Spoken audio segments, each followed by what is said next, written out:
여러분은 여러분의 삶에 얼마나 만족하며 살고 있습니까?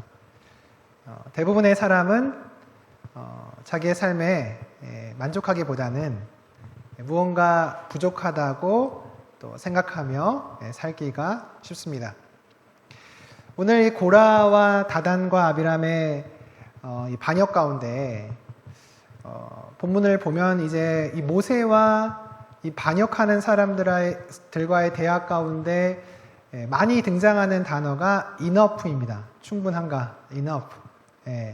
enough를 가지고 이제 얘기를 계속 해요. 그래서 그 3절을 보시면 그들이 모여서 모세와 아론을 거슬러 그들에게 이르되 너희의 분수가 지나도다. 이 분수가 지나다. 이게 이제 NASB 성경에 보면 enough. 또 7절에도 레위 자손들아 너희가 너희 분수에 지나치다. 이것도 enough. 또 9절에 회중 앞에 서서 그들을 대신하여 섬기게 하심이 너희에게 작은 일이냐? 여기도 enough가 나옵니다. 충분하지 않냐? 또 13절에 광야에서 죽이려 함이 이제 작은 일이냐? 이것도 enough입니다. enough. 결국 이 고라의 반역군과 모세의 대화의 쟁점은 enough였습니다. 이스라엘 백성이 광야를 지나오면서 민수기 11장부터 끊임없이 원망하며 반역하고 있는데 그들의 쟁점도 enough였습니다. 충분하지 않다는 거죠. 불편하다는 거죠. 그래서 그들은 끊임없이 모세와 아론을 거스르죠. 또 하나님께 원망하죠. 그런데 우리가 곰곰이 생각해 보면 세상은 우리에게 enough를 줄 수가 없습니다. 얼마큼 풍족하면 우리가 만족하겠습니까? 여러분, 여러분의 가족에게 만족하십니까? 이 정도면 너무 훌륭한 가문이다. 만족하시는 분은 참 큰 복이시고요. 우리가 참 불만족이 많죠. 자녀를 키우면서 잘하는 부분을 만족하기보다는 부족한 부분을 왜 이걸 못할까 생각하는 게 인간입니다. 인간의 만족은 결론적으로 말씀을 드리면 아무리 채워도 끝이 없습니다. 이스라엘 백성은 광야에서 만족하기를 원했지만 그들의 방식대로는 절대로 만족함을 얻을 수가 없죠. 만족함은 하나님으로부터 오는 것이거든요. 여호와는 나의 목자시니 내가 부족함이 없다. 이 고백이 영적으로 깊이 들어가 보면 우리의 만족함은 여호와 하나님으로부터 오는 것입니다. 왜냐하면 우리는 영적인 존재이기 때문에 우리의 영혼의 만족함 없이 진정으로 만족함을 누릴 수가 없는 것이죠. 민수기 11장에 그 어중이 떠중이들이 원망하잖아요. 그죠? 그래서 진영 끝에 불이 내려서 이제 불이 살라지죠. 그게 다베라 사건이잖아요. 그리고 이제 계속 원망의 역사가 진행되어 왔고 이 가나안 땅 앞에서 이스라엘 백성이 믿음으로 그 땅을 취하지 못함으로 그들이 40년의 잃어버린 징벌을 받게 되었습니다. 그리고 오늘 이 16장의 고라의 반역 사건은 그 40년의 기간 가운데 일어난 것입니다. 11장의 다베라 사건이 그 어중이 떠중이들에 의해서 진영 끝이 살라졌다면 오늘 이 민수기 16장의 고라의 반역은 레위 지파에 의해서 그 중심부가 불에 살라지죠. 250명의 그 리더들이 하나님의 불에 의해서 징계를 받는 그런 사건이 일어나고 있습니다. 끝이 안 나는 거예요. 주변부에서 시작해서 중심부까지 끊임없이 원망하고 거역하는 이스라엘의 백성을 우리가 보게 됩니다. 그런데 워낙 광야는 불편한 곳이잖아요. 그렇죠? 워낙 광야는 그런 곳인데 광야에서 계속해서 그들은 뭔가 편함과 또 다른 세상으로부터 오는 만족을 구하고 있죠. 얻을 수 없는 것을 계속 구하는 거예요. 얻을 수 없는 것을 계속 구하면서 그들은 계속 원망하고 반역하고 있습니다. 오늘 또다시 만족하지 못하는 사람이 등장하는데 그 사람이 고라입니다. 이 고라라고 하는 사람이 만족하지 못하고 모세와 아론을 거스르고 있습니다. 그런데 오늘 민수기 16장의 분위기를 보면 이스라엘 백성의 여론은 이 고라를 지지하고 있습니다. 모세는 하나님이 선택해서 이스라엘 백성을 이끌어내었지만 모세가 해온 그런 모습을 보면 모세는 그렇게 사람들에게 매력적인 사람은 아니었던 것 같아요. 그렇죠? 정치가들을 보십시오. 표를 얻기 위해서 매력적으로 이렇게 해야 되잖아요. 그렇죠? 모세는 뭔가 계속해서 사람들로부터 반역이 일어나고 그 사람들의 그런 필요들을 채우지 못하는 것에 반해서 오늘 이 고라는 굉장히 말도 잘하고 사람들의 필요가 무엇인지를 잘 캐치해서 그런 모습으로 많은 사람들을 규합하고 있습니다. 그 자기가 혼자 반역을 하는 것이 아니고 르우벤 자손을 끌어들이고 또 250명의 이름 있는 리더들을 끌어들일 정도로 이 고라는 굉장히 정치력도 있고 또 사람을 대하는 것이 무엇인지를 알고 있었던 사람인 것 같아요. 근데 레위 지파의 족보를 한번 보여주시면, 그 레위 지파의 족보에 뒤로 쭉 가셔서, 레위 지파의 족보를 보시면 이제 고라가 저기 있습니다. 고라가 고앗 자손에 속해 있죠, 그죠? 그래서 레위가 아들 셋을 낳습니다. 게르손과 고앗과 무라리 낳죠. 근데 이 게르손과 고앗과 무라리가 이 족속이 이제 각자에게 하나님께서 역할을 주시잖아요, 그죠? 그래서 이제 그 성물도 옮기고 천막도 옮기고 이제 그런 직분을 쭉 이렇게 주게 되는데 고앗의 그 족속을 보시면 고앗의 첫째 아들이 아므람이고 아므람의 아들이 아론과 모세예요. 그리고 둘째 아들이 이스할인데 이스할의 첫째가 고라입니다. 오늘 반역을 일으키고 있는 고라가 이제 곧 나오죠. 그래서 아론과 모세와 고라는 사촌지간이에요. 사촌지간입니다. 그래서 이렇게 이제 아마 고라는 같은 레위 족속이고 할아버지도 같고 아론과 모세랑 나랑 비슷한데 아론과 모세는 저렇게 지도자가 되고 대제사장이 되는데 나는 여기서 이렇게 성물이나 옮겨야 되나? 아마 이런 생각을 했던 것 같아요. 그리고 하나님께서 민수기 이제 3장과 4장을 보면 이 레위 지파를 어떻게 일을 시킬 것인지에 대해서 구체적으로 얘기를 하시거든요. 그래서 이 게르손 자손은 서쪽에 진을 치도록 하세요. 그 게르손 자손은 접히는 물건을 날라라 이렇게 명령을 하십니다. 그리고 고앗 자손은 남쪽에 진을 치게 하십니다. 그리고 법궤와 성물들을 나르게 하세요. 그리고 무라리 자손은 북쪽에 진을 치게 하시고 널판지처럼 무거운 것들을 나르게 하십니다. 그리고 동쪽에는 모세와 아론과 아론의 아들들이 진을 치도록 저렇게 하시죠. 그리고 12지파도 이제 어떤 방향의 진을 칠 것인지에 대해서 명령을 하고 계십니다. 그런데 흥미로운 것은 그 전에 다시 한번 그 레위 지파 족보를 보여주시면 하나님이 각 그 그룹마다 게르손, 고앗, 무라리 이 그룹마다 리더를 세우시는데 고앗 자손의 리더가 고라가 아닙니다. 엘사반이에요. 그 넷째 아들 우시엘의 둘째 아들 엘사반이에요. 그러니까 고라는 아무래도 아론과 모세가 그런 자리를 차지했으니까 자기도 그러면 이 고앗 지파의 리더로 뽑히지 않을까? 아마 그런 생각을 했을 것 같아요. 근데 하나님이 고라를 안 뽑으시고 네벡도 안 뽑으시고 시그리도 안 뽑으시고 미사엘도 안 뽑으시고 엘사반을 뽑습니다.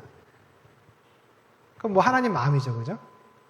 성경에 왜 엘사반 뽑았는지는 안 나와 있지만 엘사반이 하나님의 마음에 합했겠죠. 그리고 오늘 고라가 이렇게 반역을 일으키는 거 보면 고라는 이 지파의 리더가 될 만한 영적인 자질이 없었음은 분명합니다. 다음 그 지파 다시 한번 보여주시면 이 동쪽에 이제 모세와 아론이 있는데 성막의 입구가 동쪽에 있어요. 그리고 성경이 재밌는 게 이제 이 이야기들을 하면서 동쪽을 어떻게 설명을 하냐면 해가 뜨는 동쪽 이렇게 굳이 남쪽, 서쪽, 동쪽 거기는 그 형용사가 없는데 동쪽은 꼭 해가 뜨는 동쪽이에요. 그러니까 동쪽이 굉장히 우선권을 갖는 거예요. 그리고 남쪽으로 오고 돌아가는 거죠, 순위가. 근데 여러분 재밌는 게 뭐냐면 이 성막 남쪽에 있었던 고앗 자손과 함께 반란을 일으킨 루벤 족속이 그 바로 밑에 있다는 것입니다. 그렇죠? 굉장히 근접해 있어요. 같이 남쪽에 있습니다. 그런데 이 고라와 루벤이 마음이 통한 게 뭐냐면 저들은 동쪽으로 가고 싶은 거거든요. 동쪽으로. 동쪽이 우선권을 가져요. 그래서 동쪽의 그 진을 보시면 유다 지파가 있죠. 그죠? 유다 지파가 우선권을 갖는 거예요. 워낙 이 루벤은 야곱의 장자였습니다.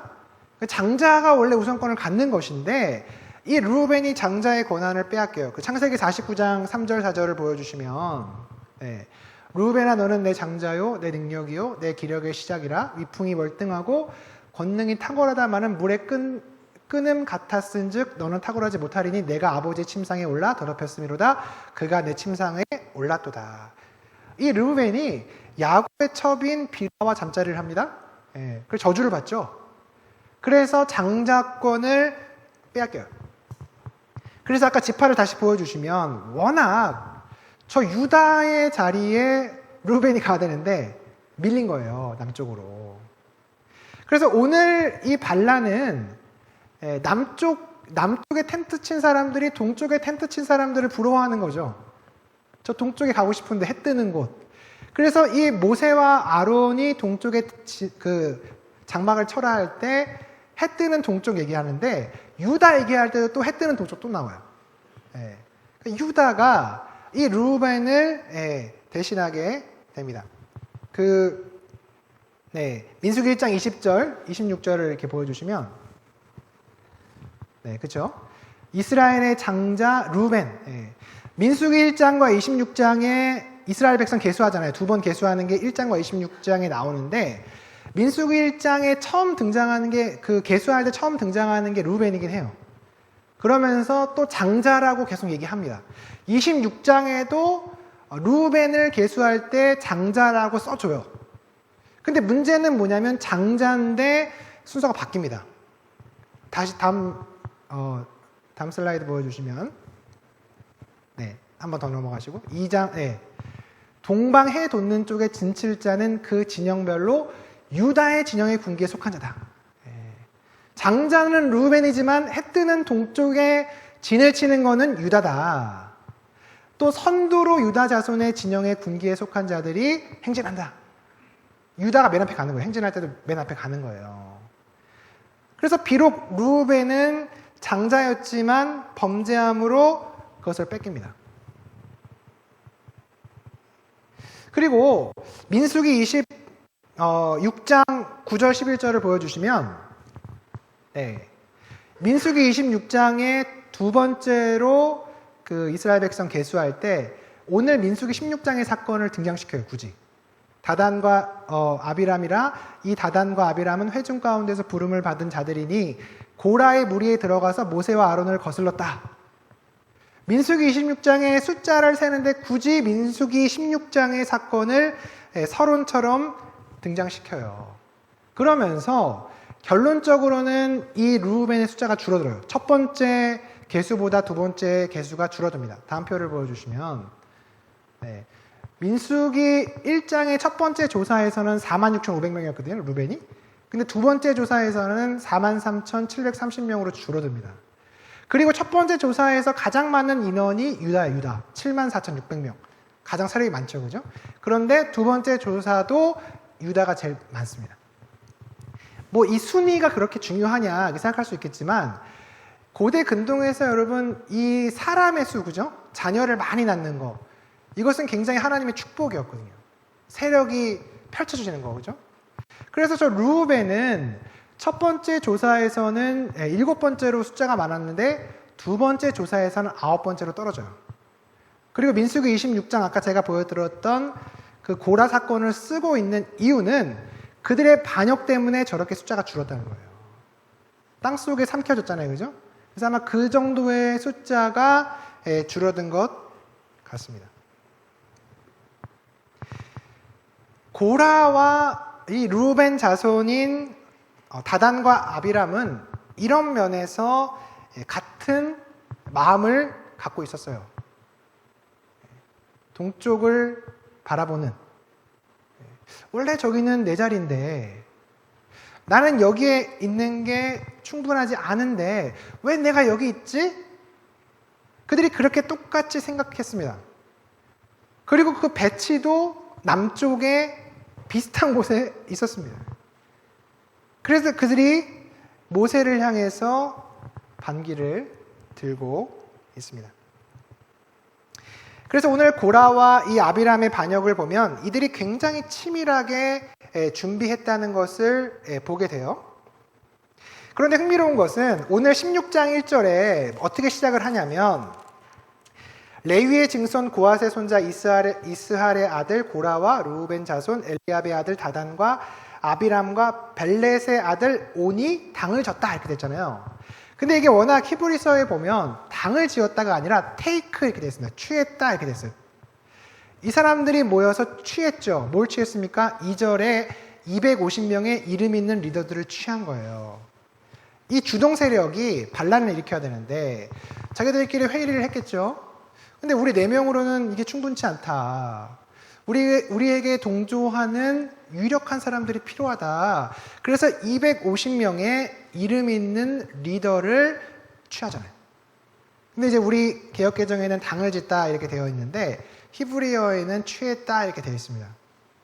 그리고 오늘 이 16장에 이 고라가 취한 것과 함께 이렇게 대조가 되는 게 있는데 모세가 취한 게 있어요. 모세가 취한 게 뭐냐면 향로예요. 향로. 그 단어가 똑같아요. 고라는 반역하기 위해서 이름 있는 250명의 리더를 취했는데 모세는 향로를 취합니다. 다르죠, 그죠? 대조하고 있습니다. 결론적으로 보면 고라는 권력을 잡기 위해서 사람이 할 수 있는 최선을 다한 거예요. 사람을 모아서 그 사람들을 데려온 것이죠. 그런데 모세는 이 반란을 진압하기 위해서 이 모세도 사람을 모으는 게 맞을 것 같은데 그는 사람을 취하지 않습니다. 그는 향로를 취합니다. 그래서 제가 향로는 조금 이따가 이제 얘기를 드리겠습니다. 그러니까 이 불만이 있는 사람들을 아마 고라는 잘 알았던 것 같아요. 아, 이 사람들이 불만이 있구나. 그래, 이 사람들의 이런 불만을 내가 잘 들어주고 이 세력을 규합하면 내가 한번 이 정권을 잡아볼 수 있겠구나. 그렇게 사람을 취한 이후에 그가 그 사람들을 뭉탱이로 데리고 모세 앞에 나옵니다. 그리고 모세 앞에서 명분과 논리 있는 이야기를 하죠. 3절을 보시면 회중이 다 거룩하고 여호와께서도 그들 중에 계신다.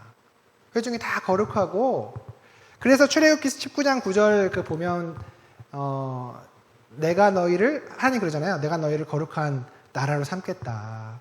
아마 고라는 그 말씀을 가지고 이렇게 했던 것 같아요. 그러면서 너희가 어찌하여 여호와의 총회 위에 높아지냐라고 하면서 모세를 공격하고 있습니다. 이 고라와 함께 또 다른 세력이었던 이 르우벤 족속, 장자의 권한을 잃어버린 이 르우벤 족속인 다단과 아비람도 모세를 거스르는데 이 다단과 아비람은 막무가내예요. 이 사람들은 논리가 없어요. 굉장히 감정적으로 모세에게 대들고 있습니다. 13절을 보시면 젖과 꿀이 흐르는 땅 애굽에서 모세가 끌고 나왔다. 이게 지금 다단과 아비람이 처음 하는 얘기잖아요. 애굽을 그렇게 얘기한 사람이 없었거든요. 그냥 지금 완전히 이게 제가 볼 때는 벼랑 끝 전술입니다. 그냥 근거도 없이 그냥 이 사람들이 이제 그런 얘기를. 그리고 13절에 보면 모세가 스스로 왕이 되려 한다. 이것도 근거가 없습니다. 자기의 어떤 생각을 이야기하고 있습니다. 그러면서 14절에 보면 그들의 본심이 나오죠. 젖과 끓는 땅으로 이끌지 않고 밭과 포도원의 기업도 주지 않았다. 궁극적으로는 이 얘기를 하고 싶었던 것 같아요. 밭과 포도원 왜 안 주냐.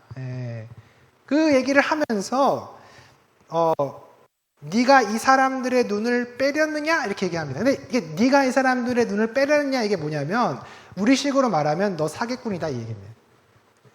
눈을 빼서 아무것도 보지 못하고 데려간다는 거죠. 모세 너 사기꾼이다.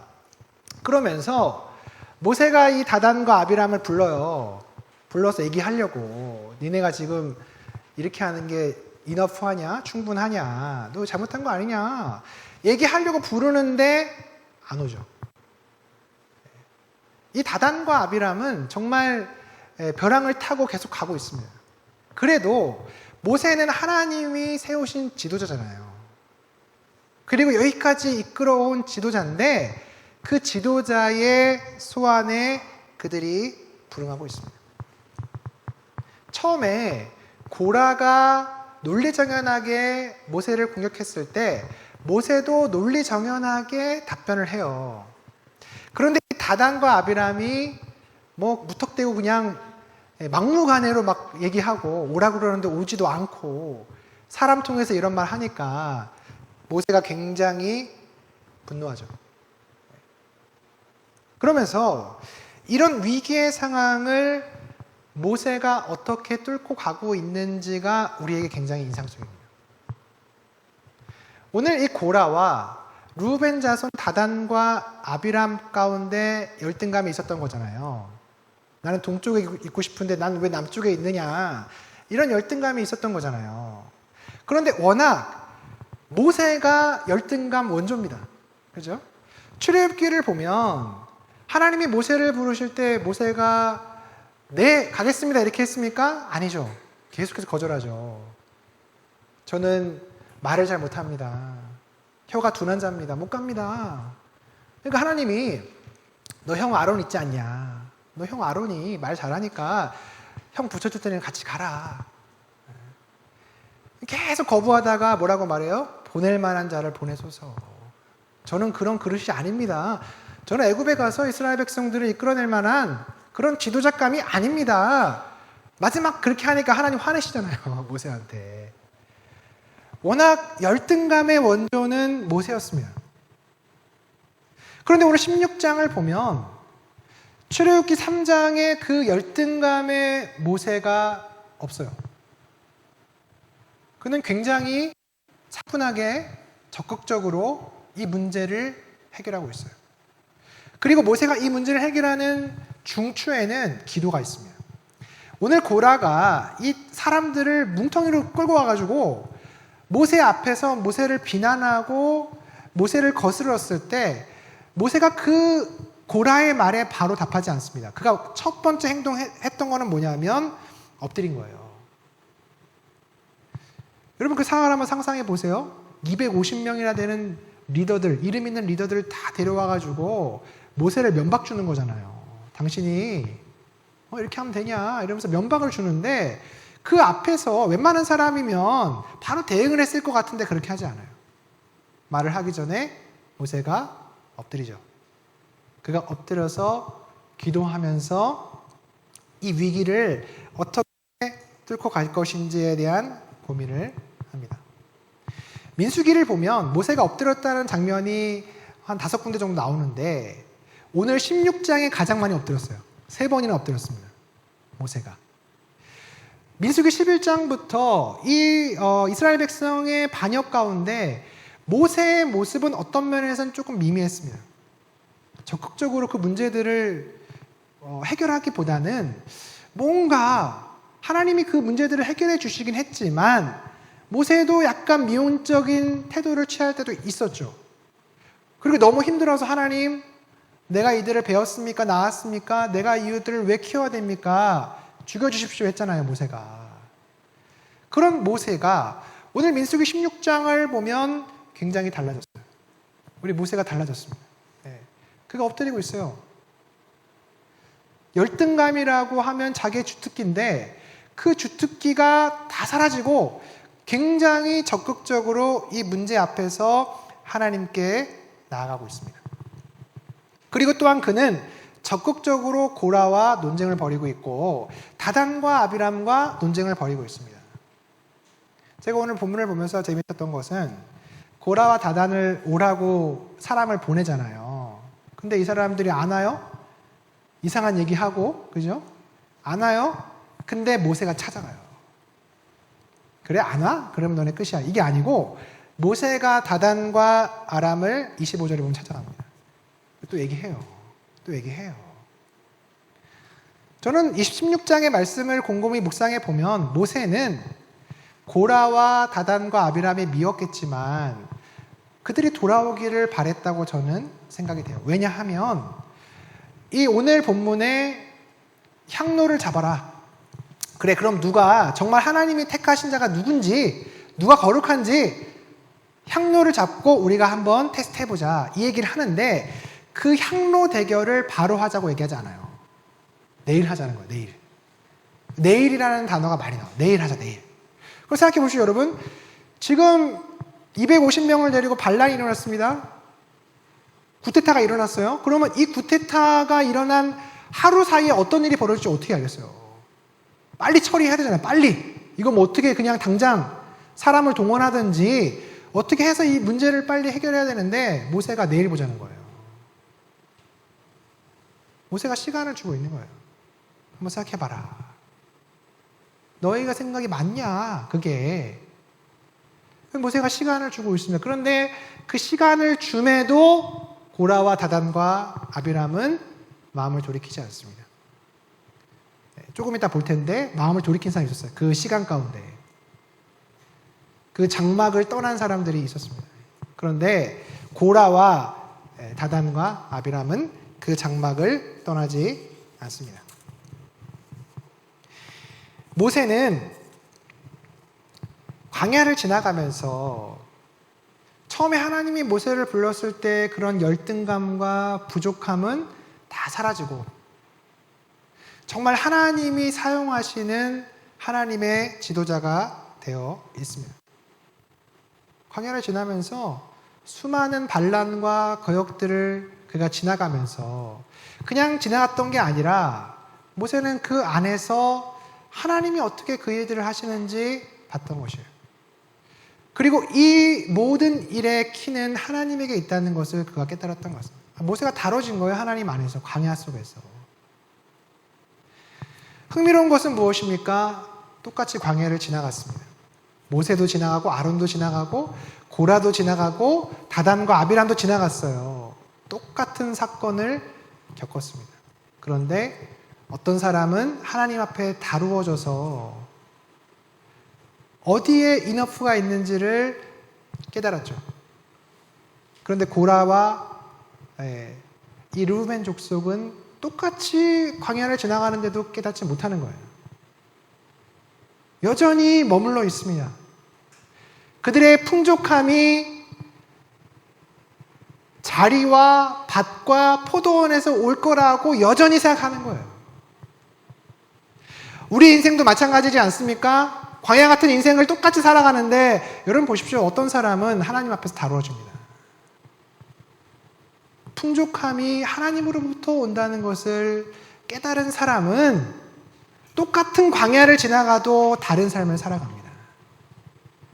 그런데 이것을 깨닫지 못하면 민수기 11장부터 계속해서 반역하고 원망하고 반란하는 이스라엘 백성의 삶을 살아가는 것입니다. 여러분, 우리는 어디에 있습니까? 오늘 저는 본문을 보면서 섬뜩한 것은 우리도 이스라엘 백성처럼 광야에서 그냥 그렇게 인생을 마무리할 수 있다는 거예요. 여전히 풍족함은 내가 있는 자리와 내가 가진 것으로부터 온다는 생각을 가지고 그렇게 살다가 비참한 마무리를 할 수 있다는 것입니다. 똑같은 상황 속에 있어도 모세는 달라지고 있습니다. 그는 이 고라의 반역에 하나님 앞에 엎드렸어요. 그리고 오늘 그 엎드렸다는 그 4절의 문장이 너무 짧잖아요. 4절에 모세가 듣고 엎드렸다가, 오늘 총 민수기 16장 1절에서 40절까지 읽었는데 4절이 굉장히 짧아요, 여러분. 짧아요. 그래서 읽으면서 지나가셨겠지만 곰곰이 묵상해 보면 오늘 이 4절이 가장 긴 절입니다. 엎드려서 기도하는 가운데 많은 일들이 일어난 거예요. 그리고 기도하고 나서 이 사람이 어떻게 합니까? 이렇게 하라, 향로를 잡아라. 너희는 사람을 잡았지만 아니다, 향로를 잡으라.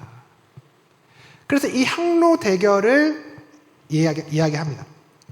6절에 향로를 가져와라. 또 7절에 보면 향로에 불을 담고 그 위에 향을 두라. 여호와께서 택하신 자는 거룩하게 될 것이다. 17절에 그 향로를 여호와 앞으로 가져오라. 18절에 향로를 가져다가 불을 담고 향을 그 위에 얹고 회막문에 서니라. 그래서 향로 얘기가 굉장히 많아요. 16장 보시면 거의 14번 정도 나옵니다. 향도 많이 나오고 향로도 굉장히 많이 나와요.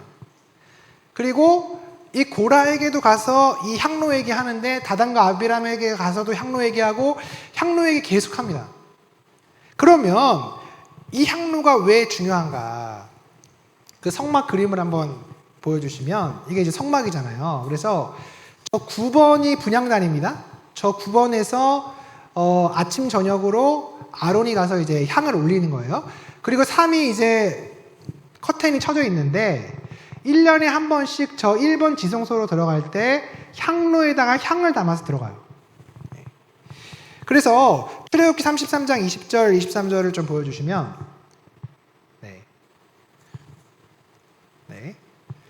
네가 내 얼굴을 보지 못하리니 나를 보고 살 자가 없다. 레위기 16장 12절 13절을 보면 향연으로 증거계 위 속죄소를 가리게 할지니 그리하면 그가 죽지 아니할 것이다. 이 향로의 의미는 향을 피워서 인간의 죄를 가려주는 상징이 있었어요. 그래서 오늘 본문 아니지만 우리가 읽은 본문 40절 뒤에 41절에 이스라엘 백성이 또 거역하잖아요. 그때 어떻게 그들을 살립니까? 아론이 향로를 들고 가서 산자와 죽은 자 가운데 섰을 때 그 역병이 끝나죠. 이 향로는 인간의 죄를 사하겠다고 하는 하나님의 약속이었습니다. 출애굽기 30장을 보여주시면, 아론이 아침마다 그 위에 향기로운 향을 사르되 등불을 손질할 때에 살을 찌며 또 저녁 때 등불을 켤 때에 살을 찌니 이 향은 너희가 대대로 여호와 앞에 끊지 못할 것이다. 그래서 워낙 이 향은 아론과 제사장만 해야 되는 고유한 역할이었습니다. 하나님께 명령하셨어요.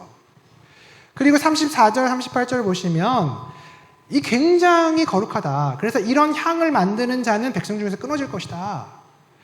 라고 하면서 하나님께서 이 향로, 이 분향단에서 향을 올리는 것에 대해서 이야기를 많이 하시죠.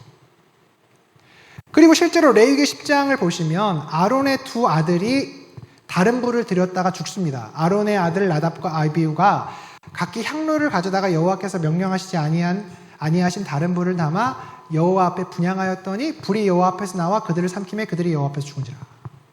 그리고 민수기 3장에 또 나와요. 이 나답과 아비후 얘기가 또 나옵니다. 워낙 이 향로는 제사장이 잡는 거예요. 그리고 그 향로 때문에 제사장이었지만 다른 불을 들인 아론의 두 아들이 죽잖아요. 실제로 이런 그 사건이 얼마 전에 있었습니다. 근데 그 사건에 대해서 이 고라와 르우벤 자손은 무지한 겁니다.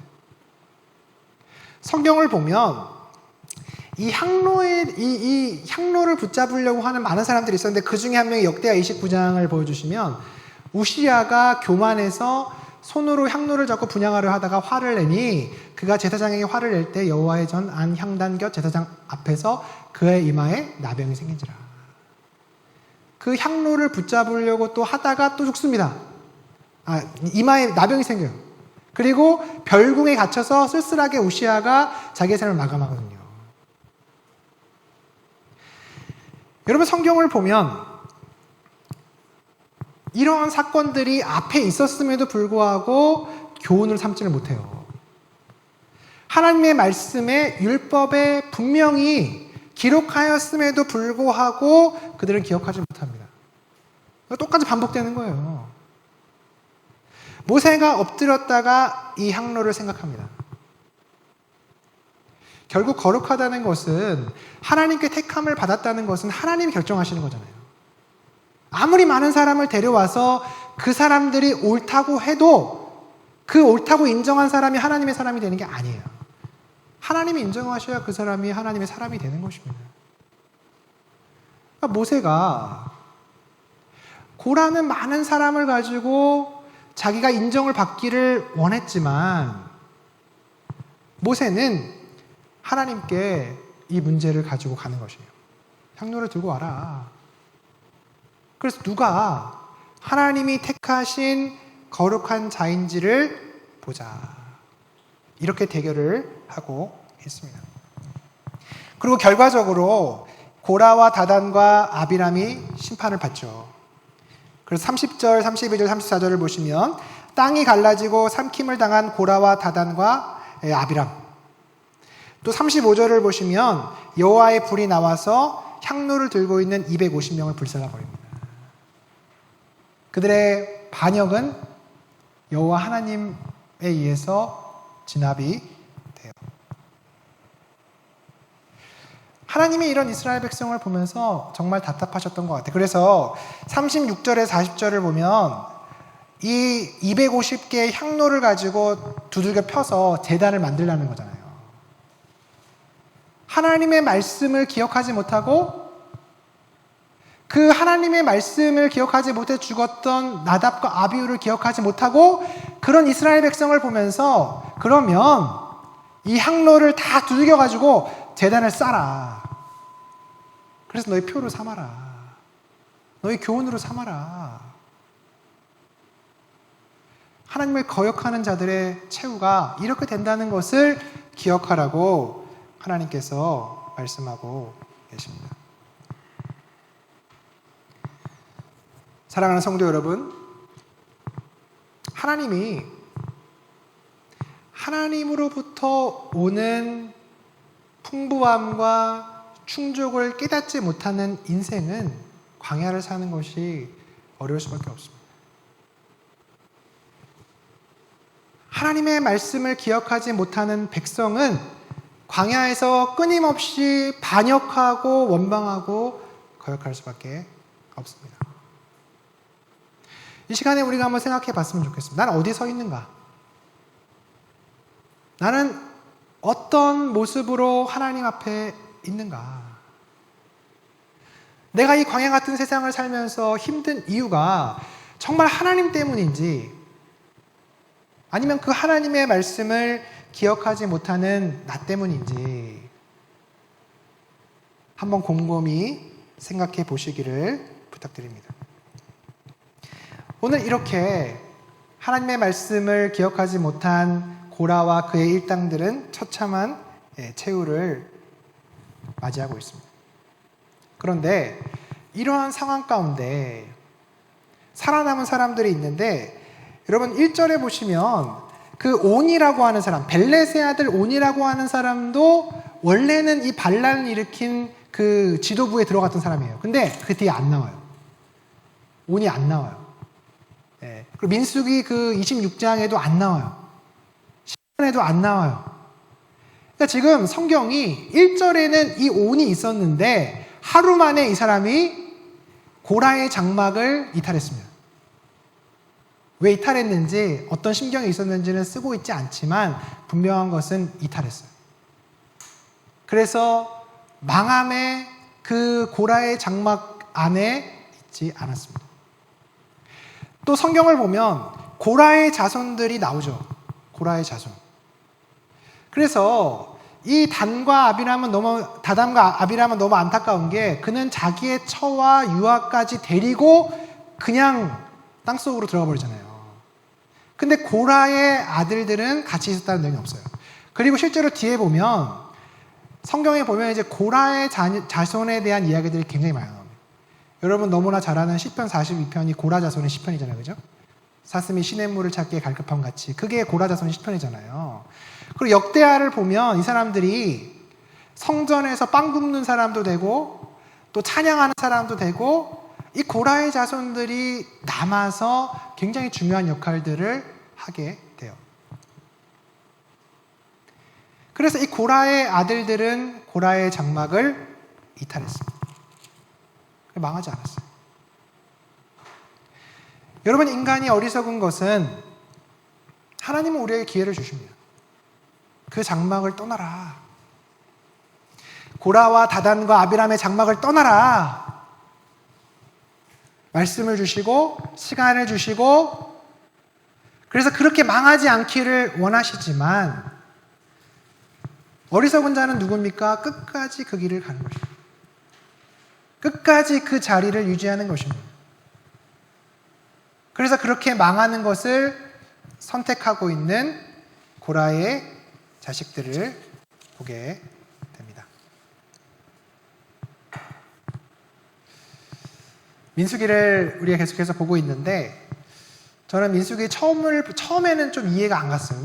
왜 이렇게 계속 그럴까? 왜 이렇게 계속 원망하고 반역할까? 그게 처음에는 이해가 안 갔는데 오늘 민수기 16장을 보면서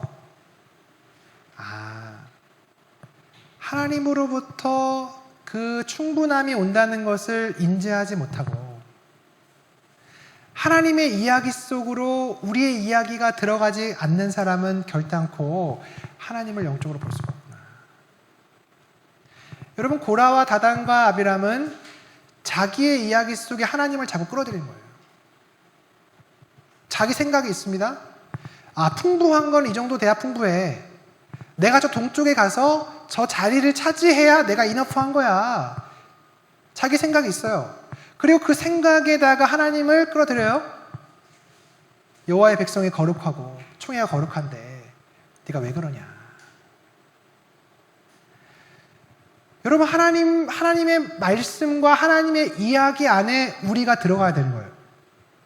나의 삶과 광야 같은 인생 가운데 살아가고 있는 우리 모습이 하나님의 이야기 속에서 다시 재구성되고 비추어지고 해석되어야 그 안에서 왜 우리 인생이 여기에 있는지를 깨닫게 됩니다. 그런데 내 이야기 속에 하나님의 말씀을 아무리 끄집어 와도 내 인생은 해석이 안 되는 거예요. 우리가 우리 인생 가운데 하나님의 말씀을 조금은 가져올 수 있어요.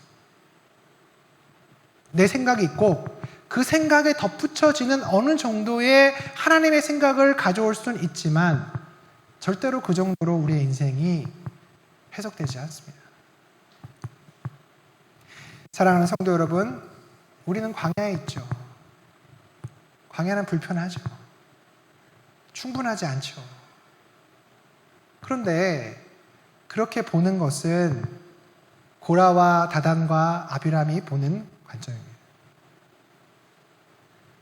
모세가 하나님 앞에 엎드려져서 하나님의 관점으로 자기의 인생을 재해석해내고 내가 왜 여기 있는지, 정말 풍족한 것이 무엇인지 그것들을 다시 재구성하는 하나님 나라 안으로 들어오는 백성은 광야를 다르게 보죠. 거기에 중요한 키가 있습니다. 우리 시간에 같이 한번 좀 기도했으면 좋겠는데요.